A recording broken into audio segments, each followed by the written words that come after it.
Hello again, everybody. Welcome back to Rusty Brown Photography. Today we're going to be talking about workflow, specifically pre-shoot, during a shoot, and post-shoot.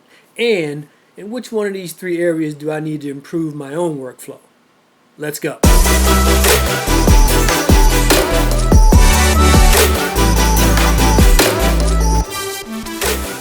Hey guys, welcome back to Rusty Brown Photography. I'm really glad that you guys are here. Hope you enjoy rocking with the channel.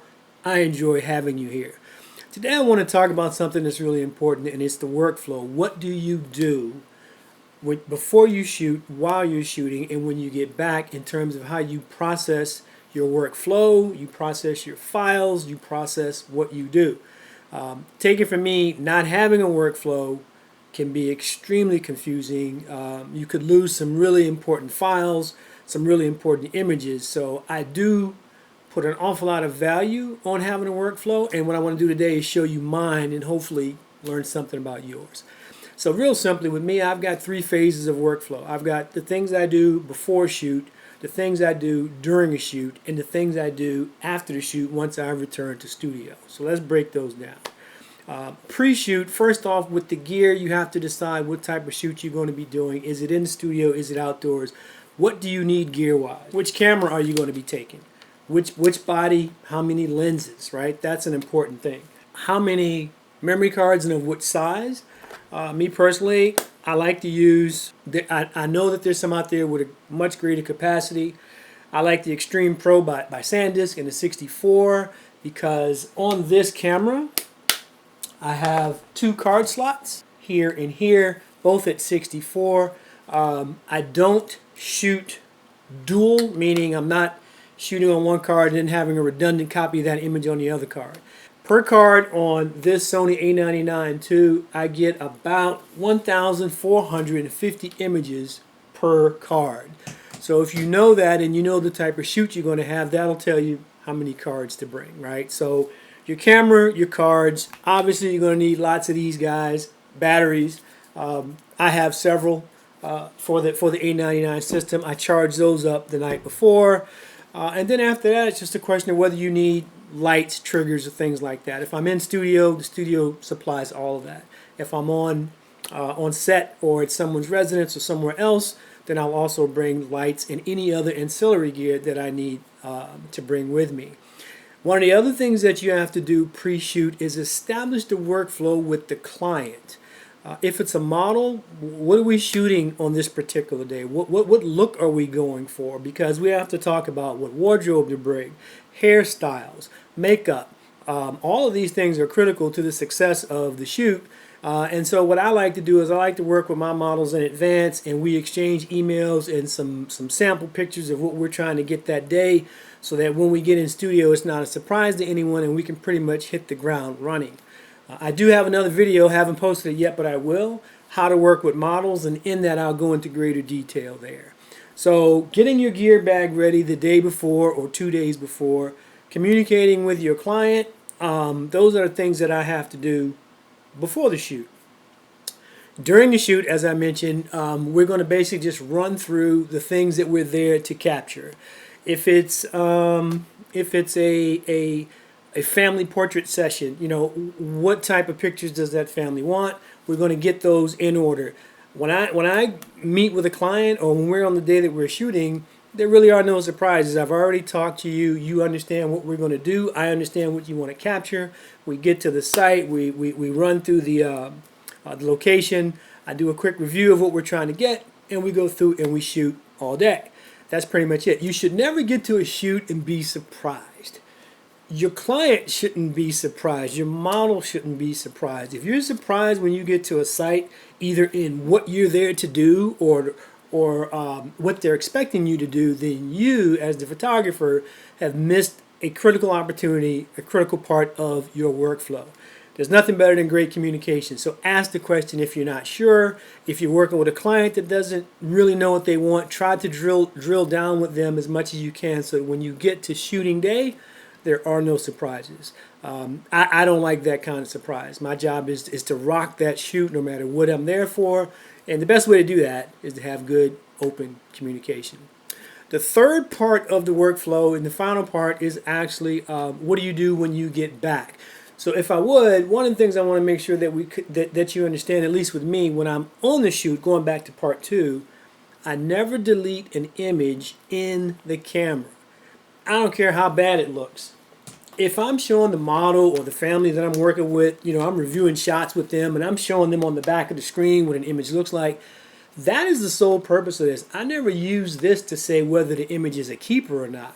You'd be surprised how many images I've been able to salvage, save, or the ones that look a whole lot better once we got back here in studio.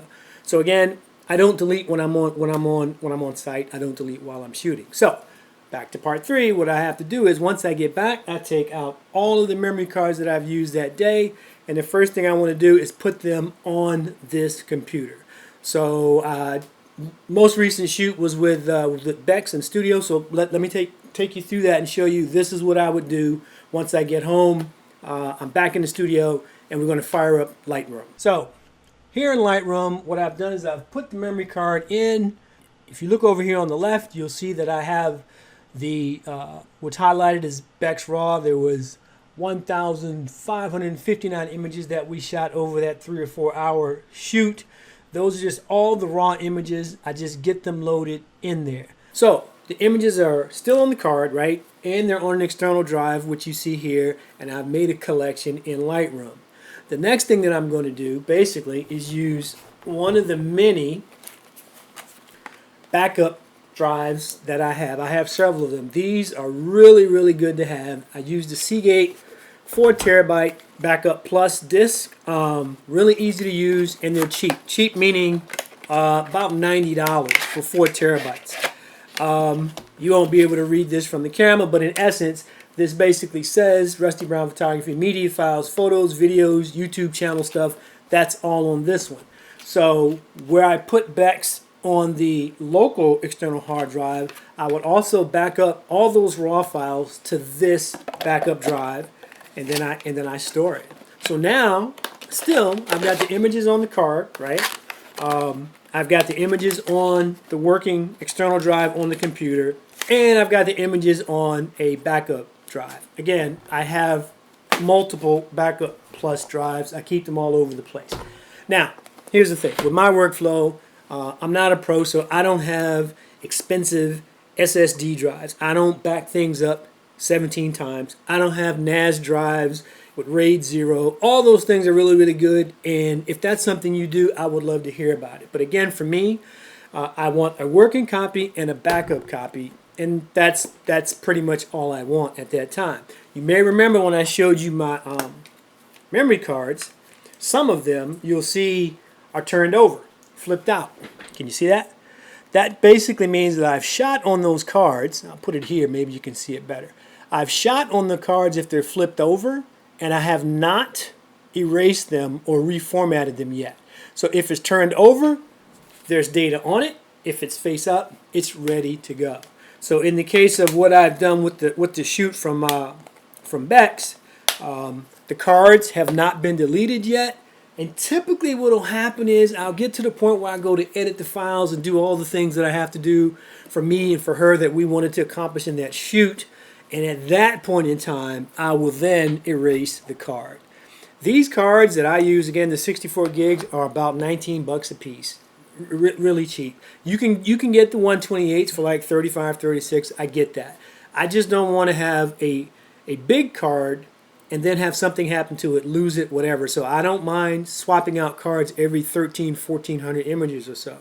And the reason I say 13 is because if you go back to being at the shoot, I know I can get 1,450 per card, but if we reach a point where we're changing outfits or hairstyles or there's a break in the action and I look at the camera and it's basically saying, hey, you've used up 1,300 already, that's a good time to switch cards. That's why you can never have enough cards. Never leave your work to just one card. So I would pop that card out, pop another card in, do the rotation between the two slots, and I'm good to go. So now let me tell you where I think I could probably do better in my workflow. It's in the third part.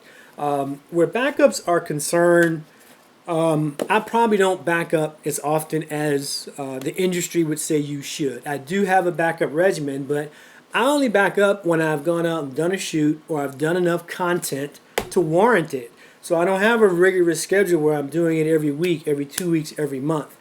On average, it's probably once every 3 to 4 months, or a long shot once every 6 months. But the important thing is I'm doing it, but I could probably, I could do more backups, but I don't see the value in it. I could probably also have more, meaning backup the backup, but I don't know when enough is enough. And again, like I said, I don't use the SSDs. I use the mechanical drives. Yes, I know that they don't have the shelf life of the others, but these have lasted me for years, and I just rotate them around. Maybe after 4 or 5 years, I swap them out and get another one. But I personally think that those other drives are really, really good because they're solid state, but they're very expensive. And again, for what I'm doing, I don't want to spend that kind of money. For video, not much difference. I would substitute, the GoPros. See if I can show you these. I would substitute the GoPros so that, if it's a video shoot, it's an action shoot, I'm going to carry those. Same thing, extra GoPro batteries. Where the GoPro is concerned, one of them would definitely probably need a gimbal, so I would bring the GoPro gimbal if needed for that. But everything else is the same. Night before, memory cards are ready to go, cameras ready, batteries ready. We've had the communication with the client, or if it's just a family thing, I know what I'm going to do in my shoot with the running gun. So now what I'd like to do is hopefully have you guys hit me in the comments and let me know, what's your workflow like? How many memory cards do you carry with you on a shoot? What size memory card do you use? Are you doing more extensive / exhaustive backups than I'm doing here? The important thing to take away here, guys, is I don't think there's one way that's better than the other. I think it really depends on what you do, what type of photographer you are, and why you're here. Yes, you want to have a system. That is critically important. That's all we have for this week. Glad you guys are here. If you haven't already, please like and subscribe to the channel. And as I said before, drop me a note in the comments and let me know what your workflow is. What do you do? Do you use Lightroom or some other system to catalog your files? How do you go with a naming convention and things like that as part of your workflow? Thank you once again. I do appreciate you guys being here. I look forward to bringing you another video in about 2 weeks' time. Again, all my contact information is here. Please reach out. Let me know how you guys are doing. Take care.